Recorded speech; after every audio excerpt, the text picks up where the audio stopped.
మీరు విన్నారు అంటే ఏది ఈ పార్టీ ఏమో మేము మా నీటిని వదులుకోము అంటుంది కాంగ్రెస్ పార్టీ. ఇక టీడీపీ వర్షన్కి వస్తే మనం ఇక్కడ నుంచే నీటిని ఒడిసి పట్టుకుందాం, అక్కడికి వెళ్ళనివ్వకుండా మనం ఇక్కడ మనకుండే మైనస్లు మనం చూసుకుంటే ఆ పరిస్థితి రాదు అని చెప్తున్నారు. మరి దీనిపై మీ అభిప్రాయం ఏంటండి ప్రేమ్ గాంధీ గారు? స్వతంత్ర టీవీ ప్రేక్షకులకు ప్యానెల్ ఉన్నటువంటి సభ్యులందరికీ నమస్కారం. అలాగే ప్రేక్షకులు కూడా స్వతంత్ర దినోత్సవ శుభాకాంక్షలు. మనం పూర్తి స్థాయి ఆలోచన ఇలా చంద్రబాబు నాయుడు గారు మాట్లాడింది లేదా రేవంత్ రెడ్డి గారు మాట్లాడింది ఇద్దరు మాటల్లో కూడా మనం వ్యత్యాసం చూస్తూ ఉంటే ఒక వాస్తవాలు అయితే గమనించాల్సినటువంటి అవసరం ఉంది. 60 సంవత్సరాల బానిసత్వం, 60 సంవత్సరాల నీళ్లు నియామకాలు నిధుల కోసం పోరాటం చేసి తెలంగాణ సాధించుకున్న తర్వాత ఇలా మళ్ళా అదే నీళ్ల కోసం బలయ్యేటువంటి పరిస్థితి వద్దు. 1200 మంది బలయ్యారు. మళ్ళా అలాంటి పరిస్థితులు తీసుకురావాల్సినటువంటి అవసరం ప్రభుత్వాలకు లేదు. కానీ చాలా సందర్భాల్లో చంద్రబాబు నాయుడు గారి గురించి ఇలా వారు మాట్లాడుకుంటూ ఒక అంశం మాట్లాడారు. ఏమని మాట్లాడారు? మేము ఇక్కడ చేద్దాం అనుకుంటున్నాం, ఇది కట్టాలనుకుంటున్నాం, దీనికోసం మీరు సహకరించాలని అంటారా లేకుంటే అడ్డు పడవద్దు అంటున్నారా? అది వారి మాటల్లో వింటూ ఉంటే చాలా బాధాకరమైనటువంటి విషయం. అంటే చెప్పగానే చెప్పినట్టు మేము చేస్తాం మీరు ఏం చేయరు అన్నటువంటి వాతావరణాన్ని వారు మాట్లాడారు. ఎందుకంటే వారు రెండు రాష్ట్రాల మీద దృష్టి పెట్టుకొని మాట్లాడాల్సినటువంటి అవసరం చంద్రబాబు నాయుడు గారికి ఉంది. మేము ఎంతైనా కానీ ఎన్డీఏ ప్రభుత్వంలో ఉన్న తెలంగాణ వాదిగా ఇక్కడ తెలంగాణ బిడ్డగా మా ఆలోచన మాకే ఉంటుంది. మా రాష్ట్రంలో ఉన్నటువంటి నీళ్లు నియామకాలు నిధులు అనేటువంటి అంశంలో అనేక మంది బలిదానం ఉన్నాము. దానికి సంపూర్ణమైనటువంటి న్యాయం జరిగిన తర్వాతనే పక్క రాష్ట్రం వైపు చూడాలనేటువంటి ప్రయత్నం అది ఎవరైనా చేస్తారు, మేమే కాదు. ఎందుకు ఇలా ఉదాహరణ చూసుకుందాం. ఇలా మా దగ్గర ఉన్నటువంటి పరిస్థితులు ఎప్పుడైతే తెలంగాణ వచ్చిన తర్వాత ఈ 2 సంవత్సరాలు ఎప్పుడైతే కాంగ్రెస్ పాలన వచ్చిన తర్వాత మార్పు విషయంలో చాలా మంది డిస్కస్ చేసుకుంటా ఉన్నారు. అరే ప్రగతి విషయంలో మనకన్నా ముందుకు దూసుకుపోతున్నారు చంద్రబాబు నాయుడు గారు పక్క రాష్ట్రంలో అనేటువంటి అంశాలు చాలా మంది మాట్లాడుతున్నారు. మేధావులు కానీ వేరే వాళ్ళు కానీ మాట్లాడుతున్నారు. ఇప్పుడు మేము ఒకటే అంటా ఉన్నాం, నిజంగా కూడా రేవంత్ రెడ్డి గారు ఒకవేళ నిజంగా మీరు ఏమైనా నిర్ణయం తీసుకోవాలన్నా గత ప్రభుత్వం చేసినటువంటి వైర్యాలు అందరికీ తెలుసు. ఆ ప్రభుత్వం చేసిన నిర్ణయాలు సరిగ్గా లేవు. ఆ రోజు ఉన్నటువంటి వైఎస్ ప్రభుత్వంతోని ఏది వైఎస్ఆర్సీపీ ఉన్నటువంటి ప్రభుత్వంతో జగన్తో కుమ్మక్కైపోయి జగన్తో ఇష్టానుసారంగా ఉండి అప్పుడు చేసిన సంఘటనలు మన అందరికి కూడా తెలుసు.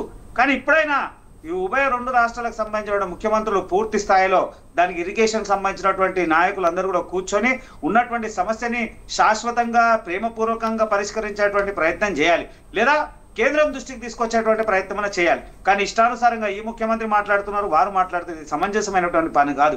ఎందుకంటే 2 రాష్ట్రాలు ఉన్నటువంటి ప్రజలు అనేక మంది దీని విషయం మీద డిస్కస్ జరుగుతూ ఉంది. కాబట్టి పూర్తి స్థాయి ఆలోచించాల్సినటువంటి అవసరం 2 రాష్ట్రాల ముఖ్యమంత్రులు పెద్దల పైన ఉన్నది. అది కాకుండా ఈయన మాట్లాడిన ఆయన మాట్లాడే సమంజసం కాదు. మళ్ళీ కాంగ్రెస్ నాయకులు మాట్లాడుకుంటూ చెప్తా ఉన్నారు, అరే ఆ గత ప్రభుత్వం సరిగా చేయలేదే కదా మీకు అప్పచెప్పిర్రు, గత ప్రభుత్వం సరిగా చేయలేదని మీకు అప్పచెప్పినప్పుడు మీరు 14-15 నెలలు అవుతుంది బనకచర్ల ఇష్యూలో మాట్లాడమన్నారు, ఫస్ట్ డిస్కర్సే చేయమన్నారు, ఢిల్లీ కేంద్రంగా మాట్లాడమన్నారు, అనేక సందర్భాలు మాట్లాడారు. మళ్ళీ సడన్ గా రాత్రి వెళ్ళి ఏదో మాట్లాడారు, ఏదో చెప్పారు. దీనికి శాశ్వతమైనటువంటి పరిష్కారం ఏంటి అనేది సూచించాల్సినటువంటి అవసరం ఈ రాష్ట్ర ముఖ్యమంత్రి రేవంత్ రెడ్డి పైన కాంగ్రెస్ ప్రభుత్వం మీద ఉంది. కాకుండా దూబుచ్చులాడే ప్రయత్నం చేయొద్దు, ఎట్టి పరిస్థితుల్లో కానే కాదు. అలాగే మన టీడీపీ నాయకులు వారు మాట్లాడుతున్నారు, చంద్రబాబు నాయుడు గారి గురించి తెలుసు, వాళ్ళు 2 రాష్ట్రాలకు సంబంధించినటువంటి అంశం మాట్లాడుతున్నాడు. కానీ ఈ రోజు మాట్లాడిన విషయంలో అది అంత అసంతృప్తిగా అనిపించింది. మాకైతే చాలా బాధాకరమైనటువంటి అంశం. ఎందుకంటే వారు చెప్పగానే చెప్పారు మేము చేస్తాము, మమ్మల్ని ఎవరు ఆపొద్దు, మమ్మల్ని ఎక్కడ కూడా అడ్డుకోవద్దు అనేటువంటి ఇండైరెక్ట్ ఆన్సర్. ఇండైరెక్ట్ వారు తెలంగాణ రాష్ట్రాన్ని లేదా తెలంగాణ ప్రజల్ని భయభ్రాంతులకు గురి చేసేటువంటి మాటలే అనిపిస్తా ఉన్నాయి తప్ప అట్లా కాదు. నేనేమంటున్నా, వారు చాలా ఉన్నతమైనటువంటి వ్యక్తి, వారు విజన్ ఉన్న లీడర్. ఆ విజన్ ఉన్న లీడర్ కాబట్టి తెలంగాణ ఆంధ్రప్రదేశ్ ప్రజలంతా వారిని ఎన్నుకున్నారు. కానీ ఇప్పుడు చూడాల్సింది ఏంటంటే 2 రాష్ట్రాల్లో సమన్వయం చేయాల్సినటువంటి బాధ్యత ముఖ్యంగా చంద్రబాబు నాయుడు గారి మీదనే ఉంది. వారు మాట్లాడే ప్రతి అంశాన్ని అందరూ వేచి చూస్తా ఉన్నారు.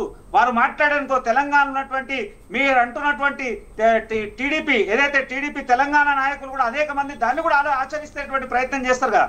కాబట్టి దయచేసి మాట్లాడినప్పుడు ఈ 2 రాష్ట్రాల సమన్వయాన్ని చూసుకొని మాట్లాడాల్సినటువంటి అవసరం ఖచ్చితంగా ఉంది.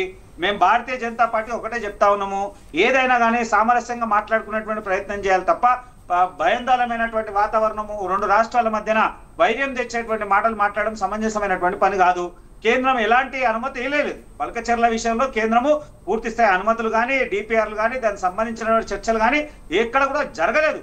కానీ రాష్ట్రాల వారిగా ఈ 2 రాష్ట్రాలు కూడా తన వారిగా తెలంగాణ స్థాయిలో పనిచేస్తుంది, ఆంధ్రప్రదేశ్ స్థాయిలో వారు పనులు చేస్తూ ఉన్నారు తప్ప అది సమంజసమైన పని కాదని భారతీయ జనతా పార్టీగా మేము తెలియజేస్తున్నాం.